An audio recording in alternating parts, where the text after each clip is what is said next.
Can we take a moment to appreciate just how crazy it is that within just a few short decades, video games have gone from this to this? Obviously, the leap in technology has been exponential. Pixel art gave way to polygons, polygons gave way to motion capture, and so on and so on. But as important as tech has been to the evolution of this medium, there has also been a philosophical sea change that is just as responsible for getting us to where we are today. At first, with limited memory and pixel density, it made sense for video games to be score-based affairs. Simple gameplay loops designed to be momentary distractions, or slightly later on, quarter munchers. But as the tech began to free up channels for more colors, music, and larger scopes, it wasn't long until video games became yet another storytelling medium. Whether we are talking about early adventure games, JRPGs, or even action games, both unlicensed and movie tie-ins alike. It didn't take long for game devs to recognize that making a fun game was one thing, but having that fun game feature cool storylines, memorable characters, and interesting settings, that was a completely different thing. And that was actually the secret sauce to making something truly memorable. And devs have tried everything. Comic book style still images with a bit of text to act as a reward for clearing in arcade mode, text adventures, playable cartoons, full FMV nightmares. If I did this, would that mean anything to you? And then most importantly, CG cutscenes, both in-engine and pre-rendered. And if you take any reputable publication's greatest games of all time list, clearly all of these approaches have not only worked, but some games which have used these approaches have become monumentally important within this industry. Final Fantasy VII with its text bubbles giving way to what were at the time state-of-the-art pre-rendered cutscenes, Resident Evil with its so bad they were good FMV sequences which paved the way for the series' early identity, and then there was Hideo Kojima's 1998 release of Metal Gear Solid, which basically used every conceivable method of storytelling available at the time to make something truly cinematic. Superb voice acting, cutscenes that were clearly influenced by Hollywood's heaviest hitters, and even some weird fuckery that could only be experienced in a video game. So, you like Suikoden? But as important and influential as all of these games were, they also kind of represent something of a limitation. And before you get mad and click off the video, allow for me to explain. When you are playing Final Fantasy VII, you are moving around, navigating menus, reading text boxes, but when the game wants to show the player a truly impactful scene, it basically removes the player from the equation and instead streams in a short film to do the job. It is cool, it is effective, and we all love these cutscenes. But in those moments, you are no longer playing a video game and all agency you had is lost. Instead, you are watching a video game, and it is at a much higher production level than anything that you actually get to interact with. Devil May Cry 3's Dante is super fun to play as an engine, but in cutscenes he basically gets to tease the player with something that you will never get to control. That is until 14 years later, once the devs got all that ironed out. But the point remains, tons of games have this disconnect. The parts that you play, and then the parts where you sit on the couch with your controller just chilling in your lap. And this of course was taken to its most extreme conclusion with 2016's Quantum Break, where the game was all but divided into two distinct halves. Quantum Break the game, and then Quantum Break the TV miniseries. Two sides of the same coin which were integral to the experience that Sam Lake and Remedy were going for. But you would play a level, and then you'd lock in for half an hour at a time while the game transformed into a completely different medium right in front of you, complete with Hollywood actors and a sort of low-budget cable network production. And this disconnect, while some people love it, with those people welcoming the break from interactivity as a sort of reward or at least some well-earned downtime, there are others who are mashing on the skip button as soon as the game becomes more like a show or movie than whatever it is they were just doing moments ago. And before it became more or less standardized and cutscenes used to be unskippable in a lot of cases, those same players would either use the cutscenes as an opportunity to make a sandwich, quit the game entirely, or just die of boredom. And while I never found myself in that group, I can admit that in recent years, when I first pick up a game, I will usually fire up a dry run, skip cutscenes, and dive right into the action so I can get a feel for what the game is actually like, before running it back and experiencing it the way that the devs intended. And for years, development studios have been aware of this disconnect.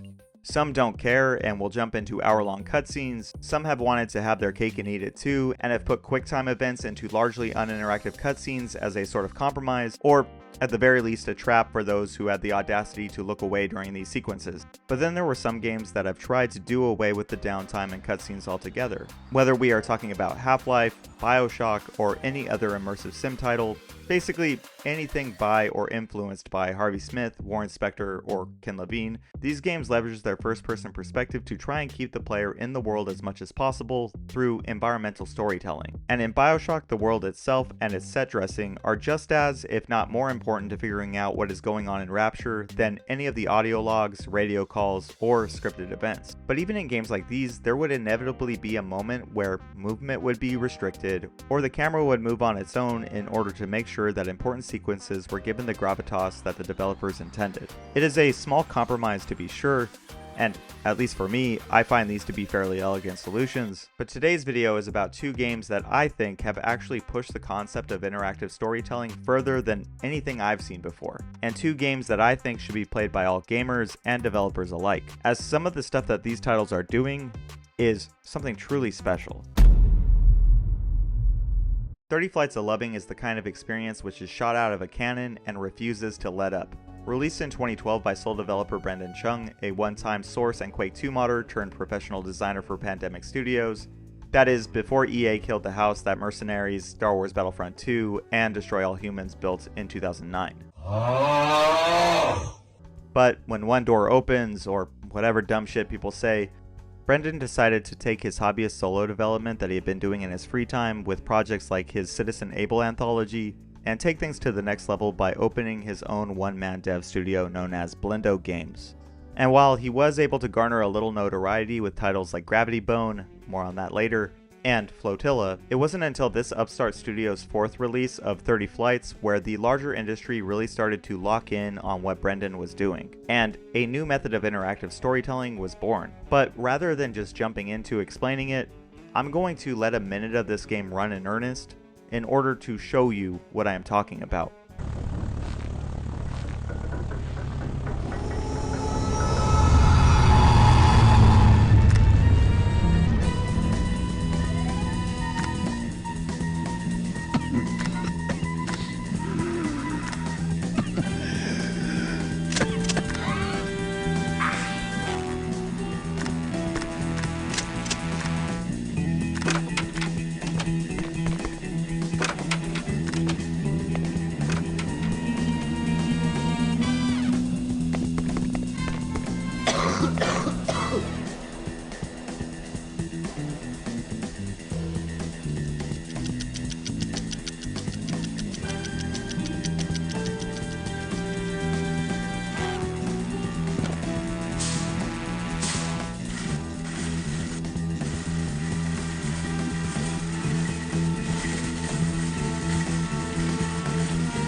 As you can see, 30 Flights of Loving is all style.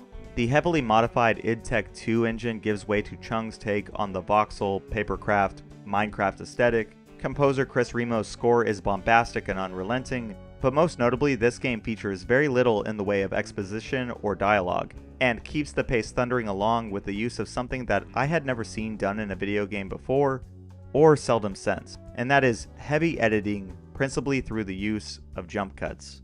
For the uninitiated, a jump cut is a technique in film editing that breaks one single shot into two, with more than a few frames strategically removed in order to create the illusion of a jump forward in time. And even if you think you're unfamiliar with this technique, you've seen it. It's all over film, probably best used by Edgar Wright in my opinion.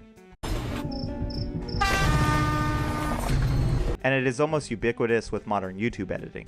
But in video games, while we may see editing techniques in the non-playable bits, they are fiercely underrepresented when we are actually in control of the games. And on one hand, it makes sense. Editing a game where there is so much to control for, I mean, there's so many questions. What direction is the player facing? Will the focus of the shot be in frame? And how disorienting will the jump actually be in a medium that already has to correct for problems like potential motion sickness and what have you?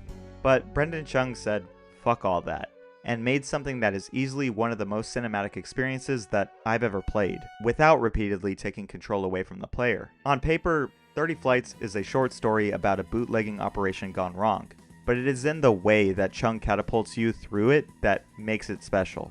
Prohibition-era secret compartments give way to meeting your team. Interacting with either Anita or Boris flashes a montage on your screen that doles out the exposition faster and more effectively than any game I've ever played.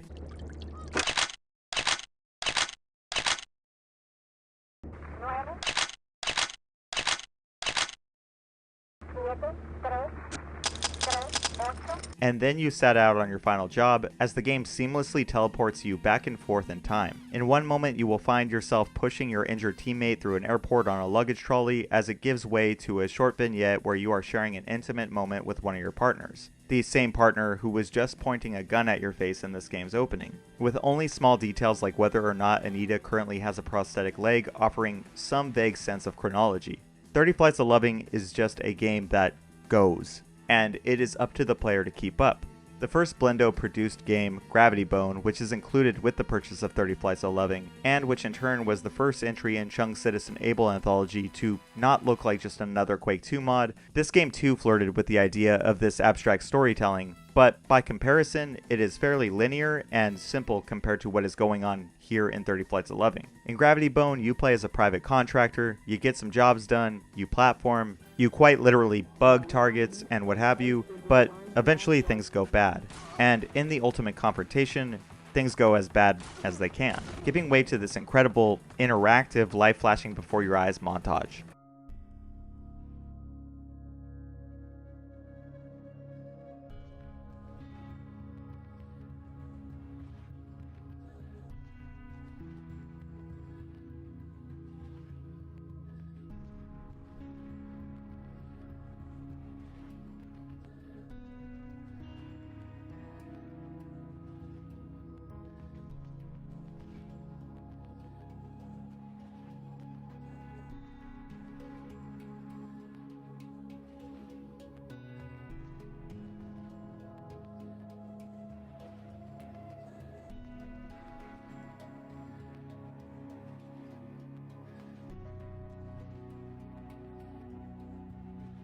But where this was one incredibly well done scene in a quirky and fun crime caper, 30 Flights of Loving, which acts as a follow-up to Gravity Bone as it is set in the same universe, it uses the same art style, but instead of just taking this montage concept to punch up one dramatic moment, instead 30 Flights took this concept of editing and made it the focus of this project. But what makes this game so special is so much in the way that it unfolds around you in a way that makes it just feel like it's happening to you rather than you are playing it.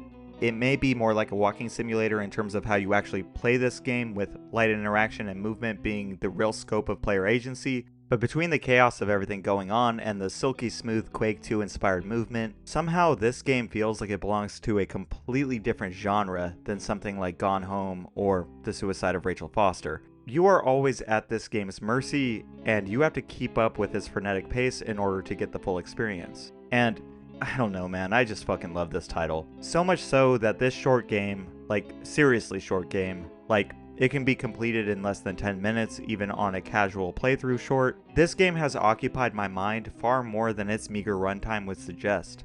Friend of the channel and close personal friend of mine, Concord Chris, and I played this game back when it came out. Me and my crew.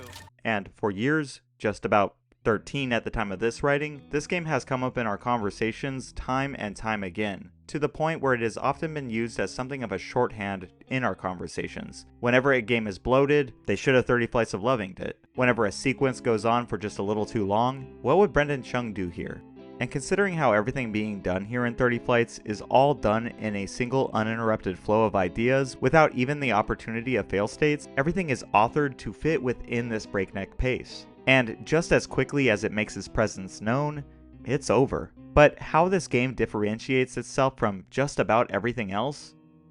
There is nothing like it. Hell, even this section of this video is probably just as, if not longer, than the runtime of this title. But that is because this exercise that Chung dropped onto our laps before skedaddling off to try his hand at other genres, there was some real meat left on this bone. Could you imagine how any other game would function if it was designed this way? What would a Grand Theft Auto mission look like if you were being teleported around the city instead of randomly getting thrown off your motorcycle by a poorly scripted NPC? How could something like Silent Hill 2 benefit from showing James in one location at one time, only to cut to a playable sequence set before his arrival? How would dungeons function in a Final Fantasy game if leveling was done through the use of montage?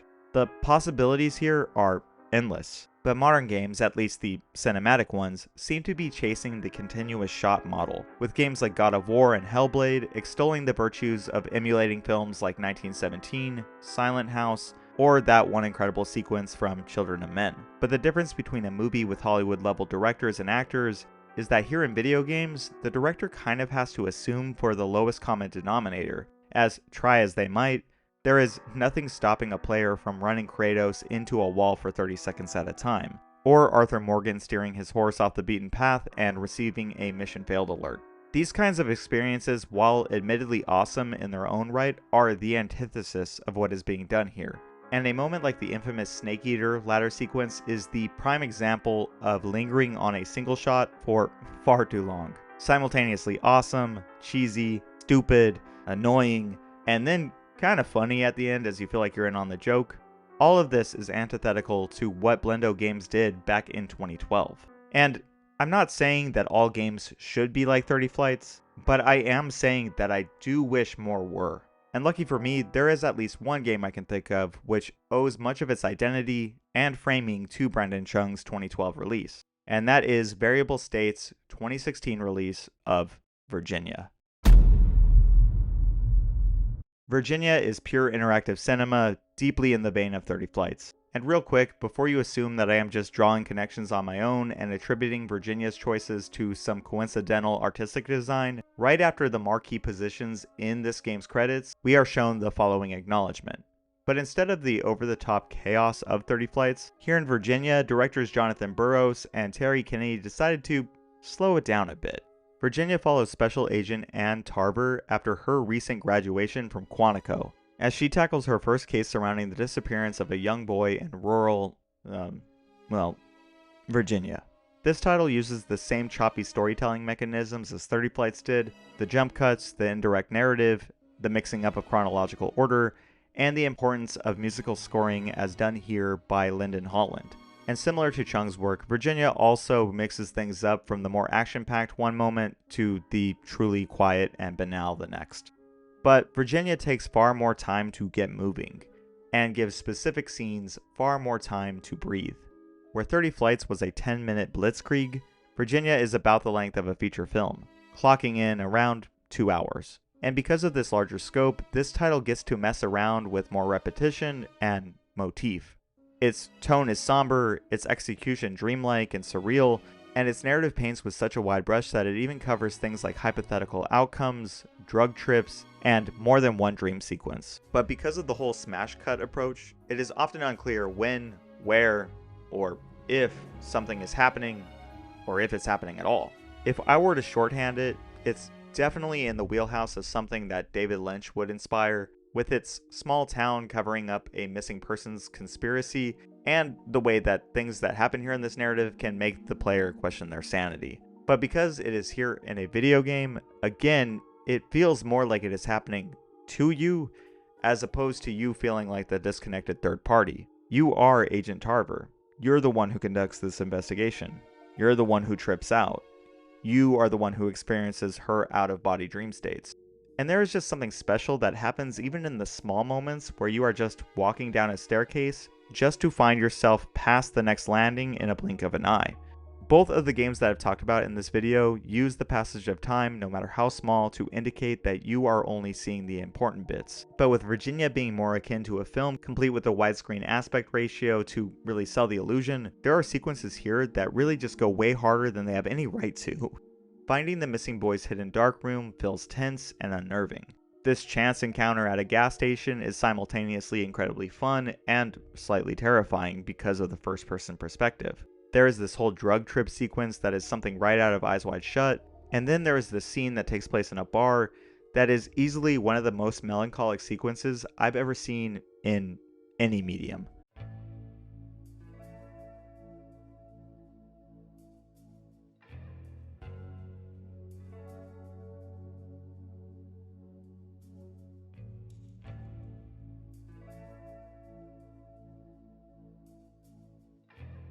And even the way that this game's simple art style seems tailor-made to really play with the lighting of each scene and its tone, there is just something here that is instantly captivating. I'm not really one for comparing these two projects, but if I were to, you have 30 Flights of Loving, which is the way that it is because it was part of a natural evolution from an incredibly creative individual. But then you have Virginia, which saw what had just been done and really leaned into this unique lane and ran with it. If anything, it truly reminds me of the dynamics set by Kojima's PT and Sad Square Studios' Visage. One was a landmark moment in gaming that had the whole industry buzzing as we were all trying to figure out not only how the fuck this was done, but also how was it done so well. But ultimately, PT only got to exist as a kernel of an idea, a showcase for what was possible. And Visage is a full-length horror experience that not only takes the mind-bending nature of PT and its penchant for photorealism that was present there, but then Visage went above and beyond in using that little vertical slice as the inspiration for arguably one of the best horror experiences ever made. Virginia is like that too.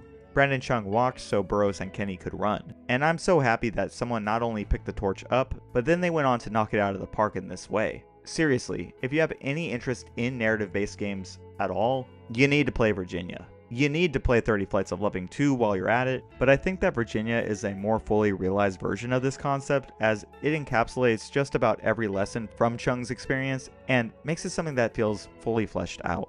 And man, there is just something sweeping and downright orchestral about the way that it is executed here in Virginia.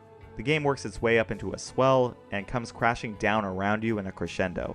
I truly hope that more developers take notice of what was done here in both games, even if it is just for one-off sequences. To me, these feel like two games that represent something of an inflection point in our medium, something that more titles could only benefit from, cutting down the fat and letting the important parts breathe. If you made it to the end of this video, thank you for watching, and if you enjoyed the video, please consider dropping a like, comment, or subscribing to the channel. If I haven't made it clear enough throughout this video, Virginia and 30 Flights of Loving are two games that I truly can't get enough of. And if you haven't played them, they are both usually pretty cheap to pick up and pretty short to complete. Two of the more important metrics that I use in terms of figuring out if something is easy to recommend. And while that is not all that there is at play here, I do recommend both of these experiences harder than just about everything else that I've covered on this channel. Play both of these games. You will not regret it. That's it for this video, and I hope to see you in the next one. Until then, you're all beautiful people, and I hope you have a great day. Long live Blendo, long live Variable State. Video games are fucking awesome.